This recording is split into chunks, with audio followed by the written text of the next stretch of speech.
सर्वासाये शरण्ये त्र्यंबके गौरी नारायणी दुराधसामितिदुष्टां परिश्रीं ईश्वरीं सर्वभूतानां पावनो भवे श्रियम्। ओम स्वस्ति न इंद्रो वृद्धश्रवाः स्वस्ति नः पूर्वा विश्ववेदाः स्वस्ति नस्तार्क्ष्यो अरिष्टनेमिः स्वस्ति नो बृहस्पतिर्दधातु। विश्वे देवा रुद्रादिशक्तिर्रक्षन्तु धर्मकामासिद्धये। वत्से पुष्पाणि गृहीत्वा भगवतः रामचन्द्रस्य सपरिवारस्य ध्यानम्। नीलाम्बुजस्यामलकोमलार्कं सीतासमारोपितवामभागम् पाणुपासा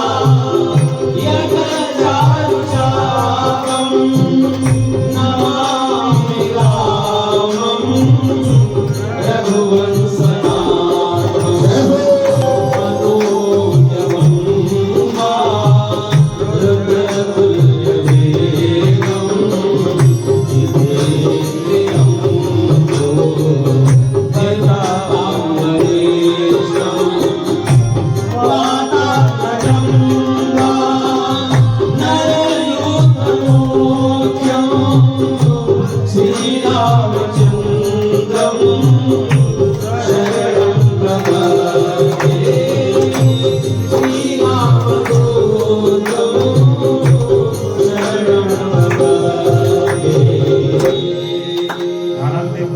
समर्पयामि। भगवते श्री रामचंद्राय नमः सपरिवाराय नमः ध्यानन्ते आवाहन्ते रक्षण पुष्पा। सर, मंदिर का निर्माण पूरा हो चुका है और कहीं ना कहीं आस्था को लेकर जो लोगों के दिल में थी वो कहीं ना कहीं बहुत उभर के सामने आई। कैसे देखते हैं, क्या करेंगे? देखिए, रामो विग्रहवान धर्म, ऐसा हमने पढ़ा था। लेकिन जब भगवान का विग्रह प्रतिष्ठित हुआ तो हमने देखा कि किस तरीके से धर्म अपने सीमा पर चल पड़ा है, अपने चरम सीमा पर। आज सनातन चारों तरफ लहरा रहा है। आज राम ही राम चारों तरफ हो गया है। जहाँ जिस रास्ते निकल जाइए, जिस मार्ग निकल जाइए, हर वह मार्ग राममय हो गया है।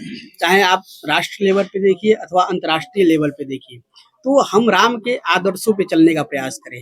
राम का विग्रह तो प्रतिष्ठित हो गया, रामो धर्मवान विग्रह तो हम लोग देख लिए, लेकिन अब हम उनके आदर्शों पे भी चलने का प्रयास करेंगे और हमें लगता है कि शायद हमारे युवा अब उस आदर्श को अपनाना शुरू कर दिए। क्या पहले आदर्श पे नहीं चलते थे क्या लोग?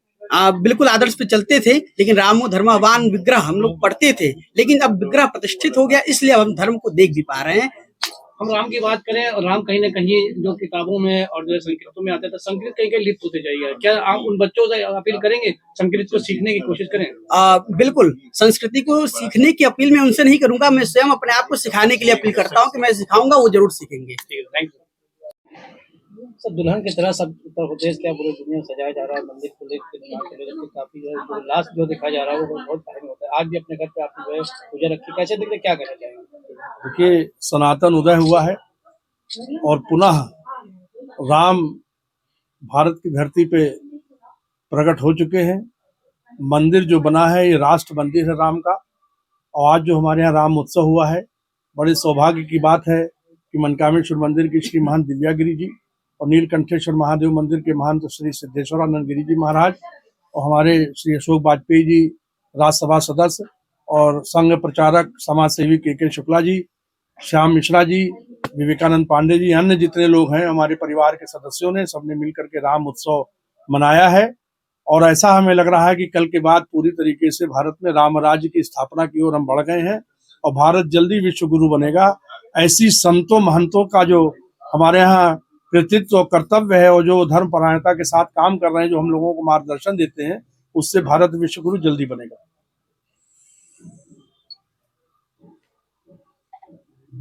भजन को लेकर के जिस तरह से लोगों को जो है क्या उद्देश्य देंगे कि हर जगह पर भजन बजना चाहिए और लोगों को जो है आस्था का जो है जो कहीं पीड़ित है वो लोगों को जो है परेशान है उनकी आस्था के लिए भी कहीं देखिए, बचपन से हम सुनते आए हैं कण कण में है राम, तो राम की धुन जो है वो हर जगह हर समय बजनी चाहिए, क्योंकि कोहराम में भी राम है, संग्राम में भी राम है, आराम में भी राम है, विराम में भी राम है और विश्राम में भी राम है। और मुसलमान रमजान जो 1 महीने के मनाते हैं उसमें भी राम है, क्योंकि किसी भी चीज में रमजाने को ही राम कहते हैं।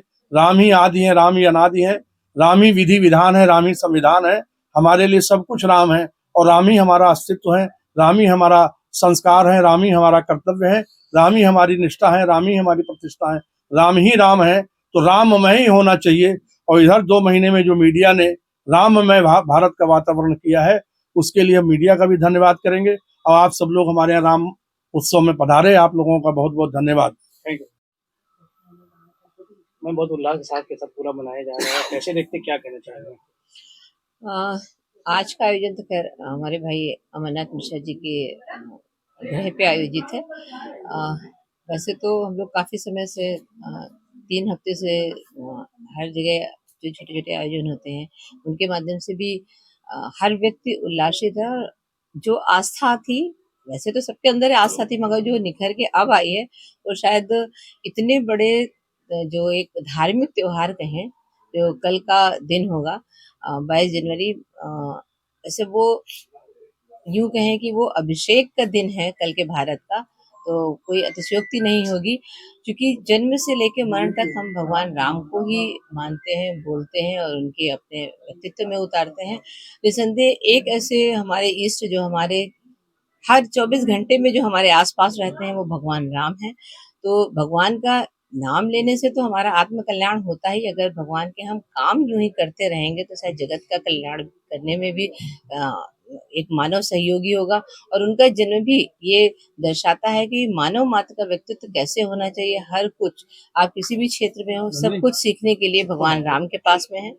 कोई भी व्यक्ति है वो किसी प्रकार की शिक्षा अगर लेना चाहता है तो उसके पास में एक रोल मॉडल है भगवान श्री राम, तो उनको अवश्य अपने व्यक्तित्व में धारण करना चाहिए। और भारत, चूंकि भारत में तो भगवान का जन्म ही हुआ है, भारत के अन्य भी जितने भी देश हैं वो सब राममय दिख रहे हैं, इसलिए ये कहना अतिशयोक्ति नहीं होगी कि आने वाला जो काल होगा वो राममय काल होगा। आवाम से क्या संदेश देना चाहेंगे कि सुरक्षा से हर चीज होना चाहिए? जो अभी तक देखने में आ रहा है वो तो सब कुछ सुरक्षित है ही, और ऐसा भी नहीं है कि कोई राम भगवान से कोई परहेज कर रहा है, किसी को कष्ट है। कुछ उल्लासित हैं, कुछ ज्यादा आस्थावान है, कोई अपनी भावना को प्रकट कर पा रहे हैं, कुछ नहीं कर पा रहे हैं, मगर राम में तो सारा जगत है। Thank you. अशोक जी